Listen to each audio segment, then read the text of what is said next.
Richard Bellis here with columnist Bob Robb.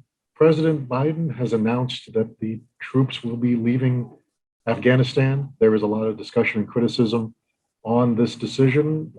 Bob, where do you stand on this? I have thought that our troops should come out of Afghanistan for a very long period of time. And I don't think we should ever have taken on the mission post chasing the Taliban from power, since they had harbored and refused to yield Osama bin Laden after the 9/11 attacks. I use the column to say that Biden has actually been more right than most politicians and pundits about both Afghanistan and Iraq. He actually, during the Obama administration, opposed the counterinsurgency strategy that Obama ultimately adopted and has produced utterly no gains in terms of expansion of the red of the Afghan government. It was actually President Trump that negotiated a withdrawal agreement with the Taliban. Biden was urged by his military advisors not to fulfill that, to leave a residual level of troops there.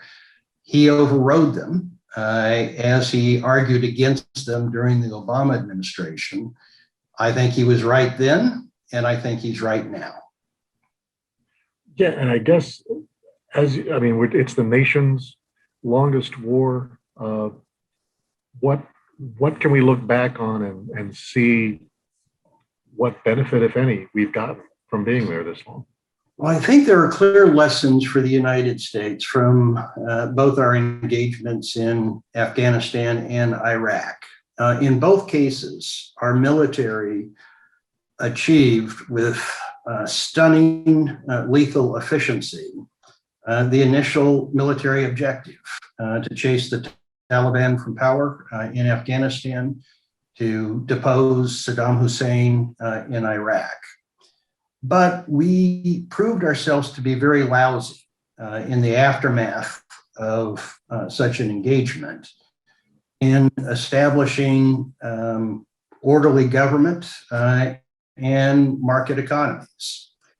We did that successfully after World War II in Germany and Japan. I think that there was a feeling, particularly among neoconservative sources, that we've got this, we know how to do this. Well, it's been proven that we don't have this in today's environment. We can't do it.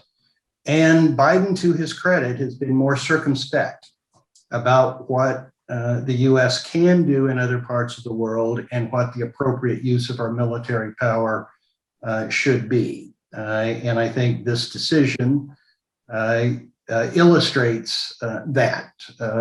He, again, overrode his military advisors and made, I think, the correct observation that if the conditions on the ground, which is the threshold that is usually advocated by opponents of a timetable for withdrawal, haven't appeared in 20 years, there's no reasonable prospect of their appearing now.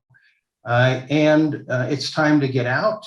And if we need to get back in, if some threat materializes, that stunningly efficient lethal force remains. That we know how to do. Yeah, and again, we only can scratch the surface here in the video.